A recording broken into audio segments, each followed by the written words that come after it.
Hello and welcome to the Student Voice. I'm Noah Stiles, and here at Chattanooga State we strive for a diverse and accepting community of people from all walks of life. And here to speak about how successful we are at reaching that goal and what we can do to ensure it in the future is Quincy Jenkins, Executive Director of the new Diversity, Equity, and Inclusion Office at Chattanooga State. Hi Quincy, how are you doing? I'm great. How, Noah? How are you? I'm doing well. So right off the bat, can you explain what your job entails? Sure. And so I am the Executive Director of Diversity, Equity, and Inclusion. And all of those are three very big, separate titles. But in a short elevator speech, I am responsible for promoting and fostering inclusion and equitable practices on campus. And what that looks like is very detailed under what you define as diversity, equity, and inclusion. Yeah, all right. So I guess my biggest question for you is, how are we succeeding at being and becoming more diverse here on campus? Is there any particular successes you can point to or anything like that? Yeah, I wasn't a part of this work, obviously. I came into this role May 1st, and so I'm still navigating. But I am proud of the work that's been done by Julius Dodge and the ATD team, which is Achieving the Dream. They were recently acknowledged for their success among African American academic success within their program. So we are seeing some success that affects everyone on campus. One of the things I'm most proud of recently, especially moving to this role under the economic crisis, the COVID-19 pandemic, and the calls for racial justice going on in the country right now, is that our faculty and employees and students are starting to have expanded conversations and dialogue about what does it mean to be diverse for Chattanooga State. How do we make this environment more inclusive for everyone, and what are some practices that we can employ?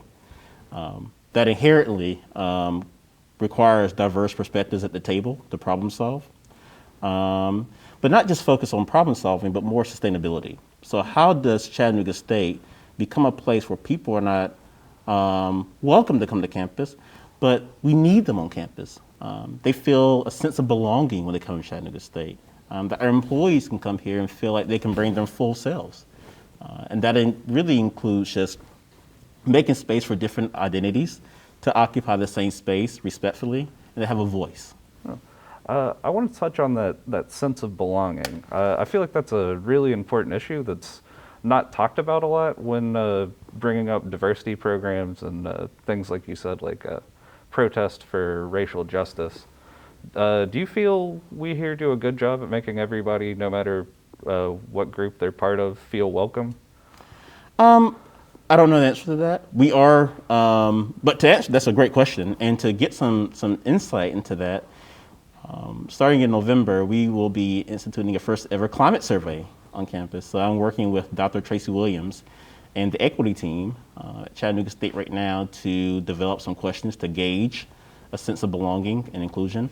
And a sense of belonging really is just, do I feel like I matter at my job? And it really touches everyone, because what we know from research that companies where their employees and students, if you're talking about college campuses, feel heard, they feel valued, and they feel listened to, the retention rates increase. Their academic success rates are also correlated with a strong sense of belonging.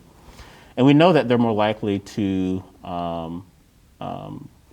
say that they feel a higher level of trust, which is important.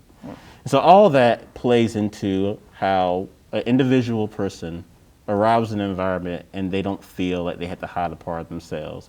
And they feel like what they say will be respected and taken into consideration. Right.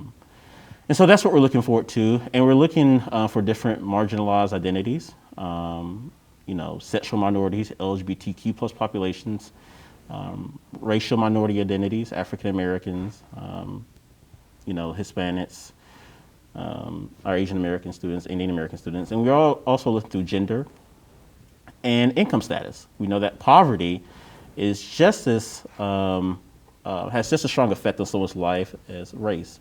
Oftentimes, poverty and race are tied to each other. That's a whole other question about structural issues.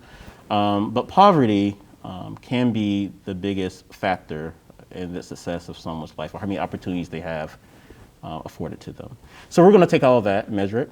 And that's not as easy as it sounds, because none of those identities. Doesn't sound easy. Well, they don't exist in isolation. You can be a person who identifies as having a disability, if you have a disability, and you can be a queer person, and you can also be a person from a marginalized identity, all in the same body. And so what does that look like? We're talking about diversity, equity, inclusion. And what does diversity really mean in that environment? And which identity is more pronounced in that setting? And so once we get to the heart of how to speak to those questions, we can start developing strategies around them and measure them.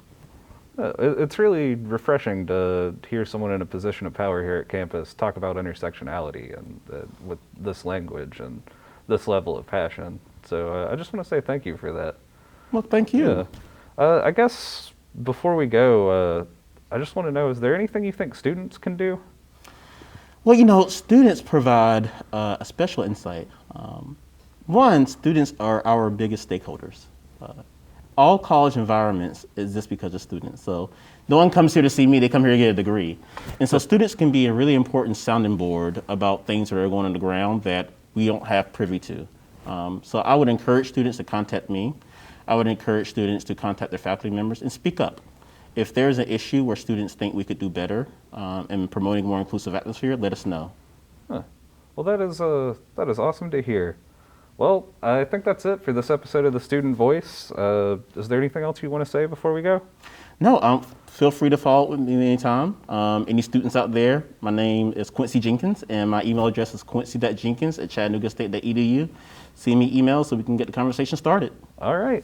Well, for more information about diversity on campus, visit chattanoogastate.edu. Have a great day.